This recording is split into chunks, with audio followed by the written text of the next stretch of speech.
I recently had a client come over to me after they just put together this awesome new offer and this new product. And one of the things that was happening was there was one part of it that wasn't quite put together yet. And it was causing this humongous deal breaker with all of the prospects and the sales conversations that my client was having. So they brought it to me and they said, Sean, how do I deal with this potential deal breaker, during the sales call? And so today what I'm going to do is I'm going to show you exactly how to defuse a bomb before it explodes in your sales calls. Let's go. What's up, FlowChat Connector? Sean back at you with another high-ticket tune-up. Hope you're doing really well today. Please make sure and smash that like button, share this out to those people who need it. And of course, if you find some value in this, please hit that subscribe button. Today, we're going to talk about how to defuse a bomb or before it explodes during a sales conversation. I think this is a really valuable tip. And it can work anywhere from any angle at any time in any sales conversation. It's very easy to do, very simple, and we're going to go fast. So let's dive in. First thing to know is, do you have a skeleton in your closet? Do you have a skeleton in your closet for your business, right? Is there this hangnail that's out there where you're like, oh my gosh, like I'm freaking out. I can't go talk to my prospects right now. I can't even sell. I'm not feeling convicted about it because I know every time I get to this part of the conversation, everything's going to fall apart. So if that is happening to you in your world, here is the easiest and the fastest way to actually attack this without wasting your time, without wasting a prospect's time. And the secret is so simple, right? The secret is this. There's one rule that you must follow. Call it out before they bring it up. That's it.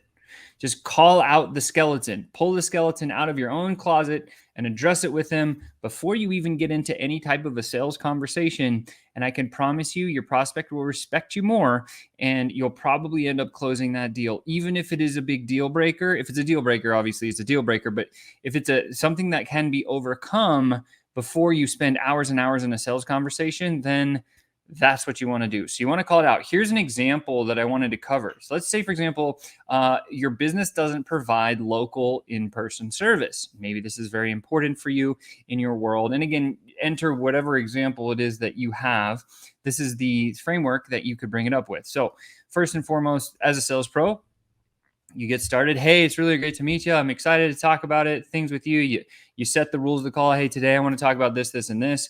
I have about this much time. I'm happy to answer any questions about you. And of course, at the end, we can decide to either go one way or another. Either we're going to lock arms and move forward, or we're not really a fit at this time. Does that make sense? Cool. How much time do you have left for the call? Okay, I just set the agenda for the call, right? So I did that fast. Replay this if you want to hear that part again. I covered that in a greater detail in a different video.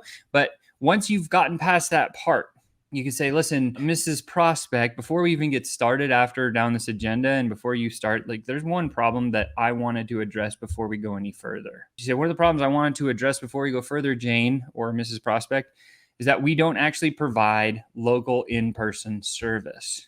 And before we even go any further down any path, is that going to be a problem for you? And then you just sit there and you wait. And what's going to happen is, if it's a big problem and if it's a deal breaker right off the bat, the prospect's going to come back and say yes. And then your immediate response is you turn around and say, you start. Can you share more? What do you mean?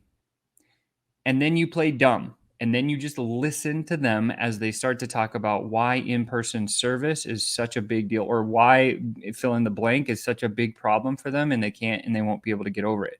What you'll identify out of this part of the conversation is, it's not the right timing. You need to go back and develop product, or there is a bridge of the both of you can cross to get to a place where you can avoid this particular pitfall or this particular skeleton. And so again, the idea is, get in the sales conversation, make sure you bond and connect with them, set the rules of the agenda for the call. So you have that. We call it the rules of the game.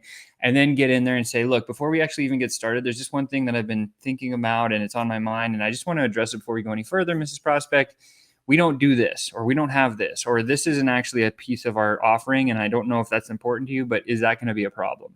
And you can start the conversation off that way, and it starts on kind of a negative part of the call, and prospects love that, because the only way you can go from negative is to go back to positive. So you're addressing the hard thing first. There was a book that was written called Eat That Frog. And it talks about, write down the 5 things you need to do the next day. And then the next day, do the hardest one first. This is the same concept, just applied to a sales conversation.